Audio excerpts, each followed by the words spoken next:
courber les tirs.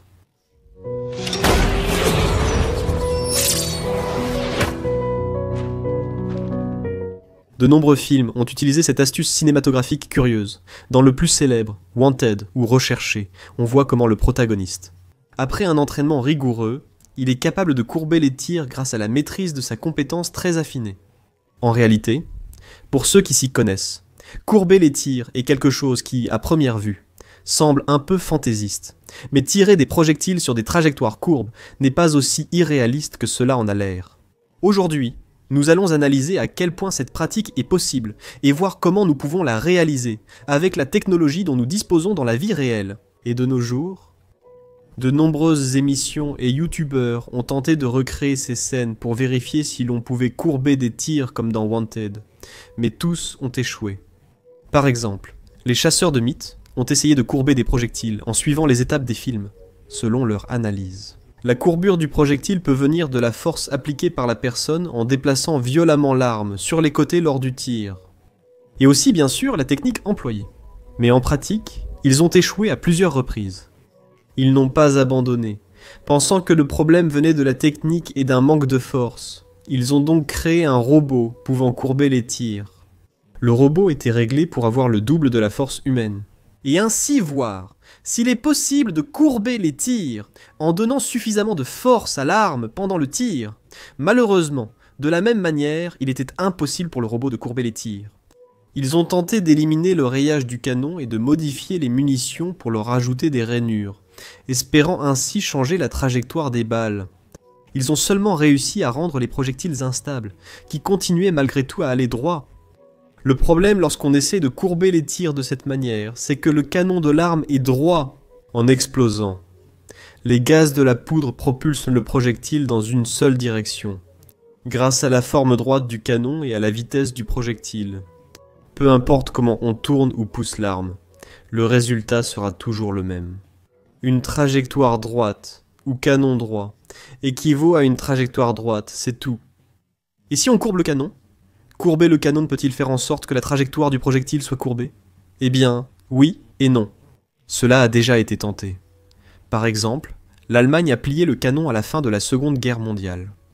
Le Krumlauf, qui signifiait littéralement « canon courbé », était en fait un canon rallongé pour le Stungebi, 44, qui était bien plus long. Il existait des versions avec diverses courbures, comme 30, 45 et 90 degrés. Et il avait même des mécanismes de visée, comme des périscopes pour pouvoir tirer à couvert depuis un coin ou depuis l'intérieur d'un char. Ils étaient utilisés par l'infanterie pour tirer à couvert dans les tranchées, ou par les membres d'équipage des chars pour se défendre contre l'infanterie. Les versions avec des angles plus prononcés faisaient que les projectiles avaient tendance à se briser dans le canon, provoquant une pluie d'éclats, comme s'il s'agissait d'un fusil de chasse automatique, et à première vue, cela pouvait sembler une très mauvaise idée, car la portée était assez limitée, et les canons s'endommageaient assez rapidement.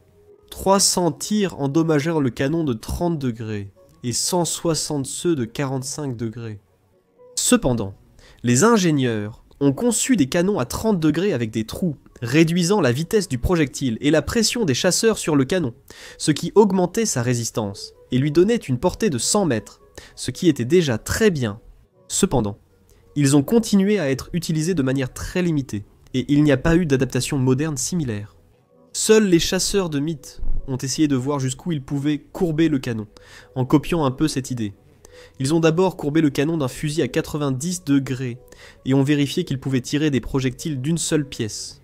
Ensuite, ils ont courbé des tubes en acier plus grands, à des angles plus serrés, pour voir jusqu'où ils pouvaient courber les projectiles. Et ce qui était impressionnant, c'est qu'en utilisant des tubes plus grands, ils ont réussi non seulement à courber les balles à des angles très serrés, mais aussi à faire en sorte qu'elles sortent en un seul morceau et qu'elles soient très létales, avec une vitesse considérable. Cela, même si techniquement cela nous permettrait de courber les tirs, ce n'est vraiment pas ce que nous recherchons. Puisque ce n'est définitivement même pas proche de ce que l'on voit dans les films, où les protagonistes courbent les tirs. Aucune modification visible. La trajectoire des projectiles se courbe dans l'air, pas dans le canon. En tenant compte de cela, il reste une dernière option pour obtenir des projectiles et la trajectoire courbe. Et si, Au lieu de modifier le canon ou l'arme, nous modifions carrément les munitions dès le départ. En réalité, comme l'ont vérifié les chasseurs de mythes, en modifiant la munition à la pointe, en faisant des rainures, et tout ça, on n'obtiendra pas grand-chose. Donc, la voie la plus évidente est celle des munitions intelligentes. Aujourd'hui, les munitions guidées de précision ou munitions guidées de précision sont largement utilisées, même dans le conflit russo-ukrainien actuel, ainsi que pendant la guerre du Golfe en 1991. Les munitions guidées ne représentaient que 9% des armes tirées, mais elles représentaient 75% de tous les impacts réussis. Donc elles sont très très bonnes, mais trop grandes pour notre objectif. Elles doivent au moins être tirées depuis un fusil. Heureusement, depuis 2010, Defense Advanced Research Projects Agency, ou l'Agence pour les projets de recherche avancée de défense des États-Unis, a développé une munition capable de changer sa trajectoire de manière extrêmement précise. C'est-à-dire que cette munition a été développée pour avoir une technologie de tir et d'oubli, tout comme les missiles. Elle a été conçue pour être tirée par leur nouveau fusil de sniper expérimental, appelé Extreme Accuracy Task Ordnance, qui est l'acronyme de Extreme Accuracy Task Ordnance. Cette munition expérimentale est de taille comparable à une 0,50 BMG, et celui-ci utilise un système optique qui envoie des informations au matériel interne. Celui-ci traite ces informations et envoie les ajustements nécessaires. Pour ajuster les ailettes en plein vol, et tout cela en temps réel.